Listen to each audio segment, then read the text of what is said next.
محمد بارک وسلم علیہ صلاۃ و سلام علیک یا رسول اللہ صلی اللہ تعالی علیہ وسلم۔ جیسے ہم اور آپ دیکھتے ہیں کہ دنیا کے اندر جہاں تک انسانی آبادی ہے وہاں تک بچے پیدا ہوتے ہیں، ہے کہ نہیں؟ ہوتے ہیں، بچے پیدا ہوتے ہیں اور سبھی لوگوں کا ایک ہی انداز ہوتا ہے، سبھی لوگوں کا ایک ہی طریقہ ہوا کرتا پیدا ہونے کا۔ جس طرح سے موت ایک اللہ کا اٹل قانون ہے، ایک اللہ کا اٹل قانون ہے موت کی، ہر انسان ہر چرند و پرند کو مرنا ہے، مرنا ہے کہ نہیں؟ چاہے وہ درخت ہو، چاہے انسان، حیوان، کچھ بھی ہو، اگر وہ پیدا ہوا تو اسے ختم ہونا ہے، مرنا ہے۔ اسی طرح سے ہر پیدا ہونے والوں کے لیے ضروری یہ ہے کہ وہ ایک ہی فطرت پہ پیدا ہوتے۔ اور میرے آقا بھی پیدا ہوئے، بچے کے صورت میں جنم لیے، عام بچے جیسے پیدا ہوتے ہیں ویسے ہی پیدا ہوئے، ہے نا؟ عام بچے سبھی ماں کے شکم سے پیدا ہوتے ہیں، میرے نبی بھی ماں کے شکم ہی سے پیدا ہوئے۔ بچے عام طور پر عموماً 3-3.5 کلو کے پیدا ہوتے ہیں، آپ کا بھی وزن اتنا ہی تھا، اسی انداز میں پیدا ہوئے، لیکن تھوڑا فرق ہے۔ اللہ کا قانون یہ ہے کہ ہر بچہ پیدا ہو تو پیدا ہونے کے بعد سب سے پہلا وہ کام کرے کہ وہ روے، ہے کہ نہیں؟ بچہ پیدا ہوتا ہے روتا ہے کہ نہیں؟ آپ لوگوں نے کبھی دھیان دیا؟ بچہ جب پیدا ہوتا ہے تو روتا ہے، اگر نہیں رویا تو گھر کے سبھی لوگ رونے لگتے ہیں، دھیان دیجیے گا، ہوتا ہے کہ نہیں؟ اگر بچہ پیدا ہوا اور رو گیا تو اس کی ماں ہنسنے لگتی ہے، باپ ہنسنے لگتا، بھائی بہن رشتہ دار جتنے ہیں سبھی لوگ ہنسنے لگتے ہیں، لیکن بچہ روتا ہے۔ آخر کار کیوں؟ بچہ رو رہا ہے اور اس کے جتنے رشتہ دار ہیں سبھی ہنسنے لگے، ایسا تو نہیں ہونا چاہیے۔ ارے میرا چھوٹا بھائی روئے گا تو بڑا بھائی دیکھتے دیکھتے رحم آ جاتا، وہ بھی رونے لگتا ہے کہ وہ ہنسنے لگے گا، ایسا ہوتا ہے کیا؟ نہیں ہوتا۔ لیکن اس وقت اللہ کا قانون ہی ایسا ہے کہ اگر وہ بچہ پیدا ہوا اور رو گیا تو سبھی لوگ ہنسنے لگتے ہیں، اور نہیں رویا تو سب لوگ رونے لگتے ہیں۔ ہم ثابت کریں گے اسے کیسے؟ بچہ پیدا ہوا اور رویا تو سبھی لوگ اس لیے ہنسنے لگتے ہیں کہ بچہ صحیح اور سلامت پیدا ہوا ہے، زندہ ہے، اور اسی لیے سب لوگ ہنسنے لگتے ہیں، خوشیاں منانے لگتے ہیں۔ اور بچہ پیدا ہوا اور نہیں رویا تو سبھی لوگوں کو یقین ہو جاتا ہے کہ یا تو بچہ بیمار ہے یا تو ختم ہو چکا ہے کہ نہیں؟ اگر بچہ پیدا ہوا زندہ بھی ہے تو نرس لوگ ترنت اس کے منہ میں پھونکنے لگتے ہیں، ادھر ادھر پھونکنے لگتے ہیں، چمٹی کاٹنے لگتے ہیں کہ اس کے پورے طریقے سے جسم کے اندر خون دوران نہیں کر رہا ہے کہ نہیں؟ طرح طرح کی دوائیاں استعمال کرنے لگتے ہیں۔ اکثر یہ ہوتا ہے کہ بچہ پیدا ہوا اور نہیں رویا تو وہ زندہ نہیں ہوتا، یعنی ختم ہو جاتا ہے۔ یعنی بچہ پیدا ہوا اور رویا تو اس کی زندہ ہونے کی علامت ہے، اس کے زندگی کی علامت سمجھا جاتا ہے، اور بچہ پیدا ہوا اور نہیں رویا تو اسے موت کی علامت لوگ سمجھا کرتے ہیں کہ بچہ صحیح نہیں ہے، زندہ نہیں ہے۔ اسی لیے جب بچہ پیدا ہوتا ہے تو روتا ہے تو سبھی لوگ ہنسنے لگتے ہیں، اور جب بچہ روتا نہیں ہے تو سبھی لوگ رونے لگتے ہیں۔ تو سرکار عبد قرار صلی اللہ تعالی علیہ وسلم بھی بچے کی صورت میں دنیا میں آئے تھے، ماں کے شکم سے ہی باہر آئے تھے۔ تو کیا آپ نے بھی ایسا ہی کیا تھا؟ آپ بھی روئے تھے؟ نہیں۔ نبی کونین صلی اللہ تعالی علیہ وسلم جب اپنی ماں کے شکم سے باہر آئے تو روئے نہیں تھے۔ ایک حدیث کا ٹکڑا میں آپ کو سناتا ہوں۔ آپ کی والدہ، آپ کی امی جان، آپ کی ماں حضرت آمنہ رضی اللہ تعالی عنہ بیان فرماتی ہیں کہ یہ میرا بچہ جب پیدا ہوا تو مجھے کوئی تکلیف نہ ہوئی، مجھے کوئی درد محسوس نہیں ہوا، اور یہ بچہ جب پیدا ہوا اسے دیکھوں. ہر ماں کو یہ شوق پیدا ہوتی ہے، لیکن وہ درد سے کراہتی رہتی ہیں، بے حال اور بے چین رہتی ہیں، جس کے بنا پر وہ فوراً نہیں دیکھ پاتی. لیکن ہر ماں کو یہ شوق ہوتی ہے کہ بچہ پیدا ہوا تو اسے دیکھے. حضرت آمنہ فرماتی ہیں کہ مجھے کوئی درد کا احساس نہیں ہوا، مجھے کوئی تکلیف نہ ہوئی، اور جب میرا یہ لال پیدا ہوا تو دل میں اشتیاق پیدا ہوا، شوق پیدا ہوا کہ میں اسے دیکھوں. میں نے دیکھا تو اس کی زبان ہل رہی تھی، اس کی زبان ہل رہی تھی. حضرت آمنہ فرماتی ہیں کہ میں نے اپنے کان کو اس کے منہ سے جب لگایا تو میں نے کیا دیکھا کہ وہ کچھ کر رہا تھا.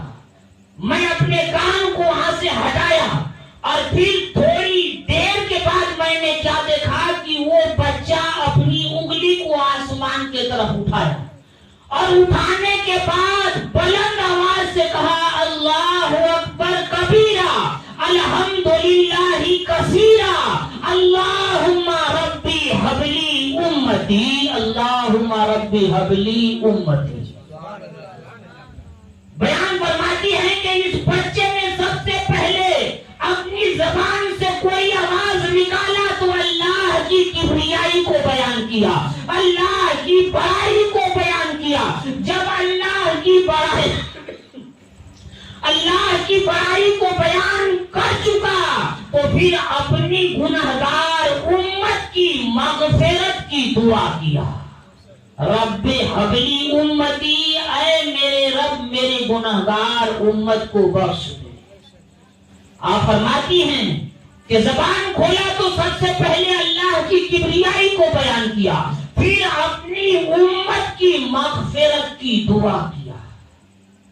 یعنی نبی کونین صلی اللہ تعالی علیہ وسلم کی جب ولادت ہوئی، جب آپ پیدا ہوئے تو روئے نہیں، بلکہ سب سے پہلے اللہ کی حمد کو بیان کیا اور پھر اپنی امت کو یاد فرمایا. اے رب تو مجھے نبوت عطا کرنے والا ہے، جب تو مجھے نبی بنائے گا تو میرے کلمہ پڑھنے والے ہوں گے، میری امت ہوگی، اس میں سے کچھ گنہگار بھی ہوں گے، کچھ نیکوکار بھی ہوں گے، کچھ پاپی اور سیاکار بھی ہوں گے، کچھ متقی اور پرہیزگار بھی ہوں گے. اے رب میری گنہگار امتی کو تو بخش دے، ان کی مغفرت فرما دے. نبی کونین صلی اللہ تعالی علیہ وسلم پیدا ہوتے ہی ہمیں اور آپ کو یاد فرما رہے ہیں، تو پھر ان کی ولادت کی گھڑی ہمیں کیوں خوشی نہیں منانا چاہیے، ہمیں کیوں خوش نہیں ہونا چاہیے. ایک بار درود پاک پڑھیے، اللہم صلی علی سیدنا و سندنا و شفیعنا و نبینا مولانا محمد بارک وسلم علیہ صلاۃ و سلام علیک یا رسول اللہ صلی اللہ تعالی علیہ وسلم. آپ کی والدہ محترمہ فرماتی ہیں کہ جب اس بچے نے ایسا کر لیا، اس کے بعد میں اسے الٹ پلٹ کے دیکھنے لگا کہ آخر یہ کیسا بچہ ہے کہ آج سے لے کر جب سے دنیا بنی ہے تب تک کبھی کسی نے ایسا سنا نہیں کہ پیدا ہوتے ہی اس نے رب کی بڑائی کو بیان کیا ہو، اپنی امت کی مغفرت کی دعا کیا ہو. اس بچے نے پیدا ہوتے ہی سر کو سجدے میں رکھا، اللہ کی بڑائی کو بیان کیا، اپنی امت کی مغفرت کی دعا کی. دیکھا جائے یہ بچہ ہے کیسا. آپ فرماتی ہیں کہ جب میں نے اس بچے کو الٹ پلٹ کیا اور دیکھا تو میں نے کیا دیکھا کہ بالوں میں تیل لگے ہوئے ہیں، آنکھوں میں سرما لگے ہوئے ہیں، اور میں نے کیا دیکھا کہ ناف کٹے ہوئے ہیں، ختنہ کیے ہوئے ہیں. بڑی حیرت میں پڑ گئی کہ آج تک کوئی بچہ ایسا پیدا نہ ہوا کہ ناف کٹا ہوا پیدا ہوا. ناف سمجھتے ہیں آپ لوگ نا؟ سمجھتے ہیں. بچہ جو پیدا ہوتا ہے اس کا ناف کٹا ہوا نہیں ہوتا، وہ ناف لگا ہوا ہوتا ہے. وہ کیوں لگا رہتا ہے جانتے ہیں؟ ماں کی پیٹ میں اسی کے ذریعے اسے بھوجن دیا جاتا ہے، اسے خوراک دیا جاتا ہے بچے کا، اور اس کا منہ پورے طور پہ بند کر دیا جاتا ہے. اگر کسی وجہ سے ماں کے شکم میں بچے کا منہ کھل گیا اور غلاظت کو اندر لے لیا تو بچے کا جینا بڑا مشکل ہو جایا کرتا ہے، پورے طریقے سے اس کا منہ بند ہوا کرتا ہے، اور ناف سے جو نلکی جڑی ہوتی ہے اسی نلکی کے ذریعے اس بچے کے شکم کے اندر وہ غذا پہنچایا جاتا ہے، اس کا بھوجن پہنچایا جاتا ہے۔ فرماتی ہے کہ میں نے دیکھا اس کا ناف کٹا ہوا ہے، ختنہ کیا ہوا ہے، کوئی بچہ ایسا پیدا نہ ہوا ہوگا جس کا ختنہ کیا ہوا ہو، لیکن فرماتی ہے کہ ان کا ختنہ کیا ہوا تھا، ناف کٹا ہوا تھا۔ آج کے ڈاکٹروں کا یہ فیصلہ ہے کہ ماں کے شکم میں اگر کسی بچے کو آپریشن کر کے ناف کو کاٹ دیا جائے تو بچہ ایک لمحہ بھی زندہ نہیں رہ سکتا، وہ مر جائے گا۔ کیوں؟ اس لیے کہ اسی کے ذریعے اس بچے کے پیٹ میں غذا دیا جاتا ہے۔ لیکن وہ اللہ کا ایسا سسٹم کیوں ہے؟ دنیا میں جب منہ کے ذریعے غذا دیتا ہے تو پھر ماں کے شکم میں ناف کے ذریعے غذا کیوں دیتا؟ ماں کے شکم میں بھی منہ کے ذریعے غذا دے سکتا تھا، لیکن سسٹم کیوں بدل دیا کہ جب تک ماں کے شکم میں ہو تو ناف کے ذریعے اسے غذا ملے گی، نہ جب ماں کے شکم سے باہر نکل جائے تو منہ کے ذریعے غذا ہوگا۔ ہے ایسا ہی نا؟ آخر ایسا سسٹم کیوں پیدا کیا؟ مفسرین اعظام فرماتے ہیں کہ اس رب نے اس سسٹم کو ایسا اس لیے رکھا، اس کے منہ کو بالکل بند اس لیے کر دیا، اس کے ناف کے ذریعے بھوجن کا سسٹم اس لیے پیدا کر دیا تاکہ یہ بچہ جب دنیا میں جائے گا، تو کبھی نہ کبھی اللہ کے محبوب محمد مصطفیٰ کے نام کو اپنی زبان پر یہ لائے گا، اور جب اپنی زبان پر یہ لائے گا تو پھر ماں کے شکم میں اگر اسے منہ کے ذریعے غذا دیا جاتا تو پیٹ کے اندر ناپاک خون کو اس کے لیے غذا متعین کیا گیا ہے، اگر ناپاک خون کو اس کی زبان سے اندر دیا جاتا تو زبان ناپاک ہو جاتی، اور پھر وہ اپنی زندگی میں خدا کے محبوب کا نام وہ اپنی ناپاک ہی زبان سے لیتا۔ اس لیے اپنے محبوب کے نام کو زبان پہ لانے کے لیے اللہ رب العزت نے غذا کے سسٹم کو تبدیل کر دیا تاکہ اس کی زبان پاک اور صاف رہے، اور جب پیٹ سے باہر آئے، شکم سے باہر آئے تو اس کی زبان بالکل پاک اور صاف ہو، اور اسی پاک زبان سے محمد مصطفیٰ کے نام کا ورد کیا کرے اور اس کا وظیفہ پڑھا۔ نبی کونین صلی اللہ تعالی علیہ وسلم کی یہ نام اتنا پاک، اتنا صاف اور ستھرا ہے کہ اللہ رب العزت نے بندوں کی زبان پر لانے کے لیے خوراک کے سسٹم کو تبدیل کر دیا، لیکن بچے کی زبان کو ناپاک نہیں ہونے دیا، انسان کی زبان کو ناپاک نہیں ہونے دیا۔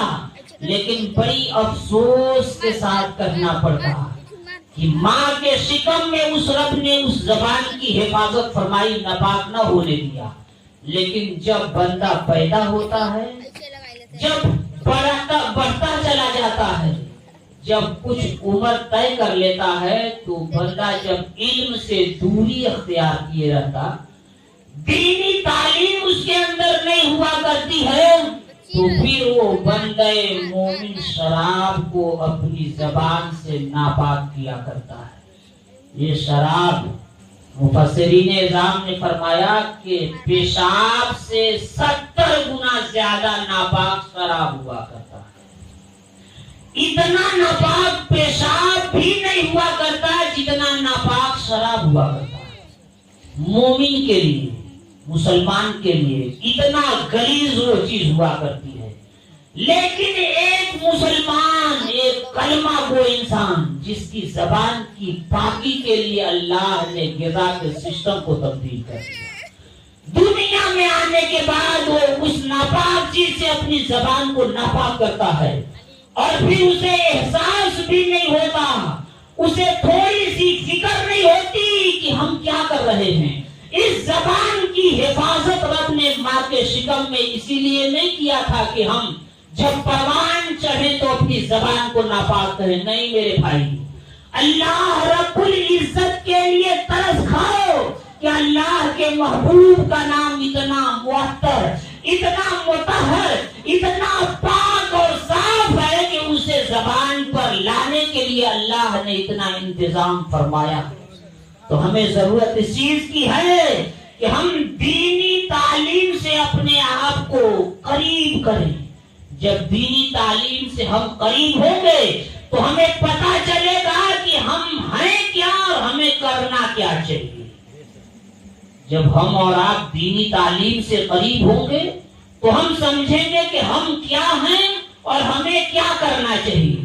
جب ہم اپنے آپ کو پہچان لیں گے کہ ہم کیا ہیں تو ہم یہ بھی پہچان لیں گے کہ ہمیں کیا کرنا چاہیے.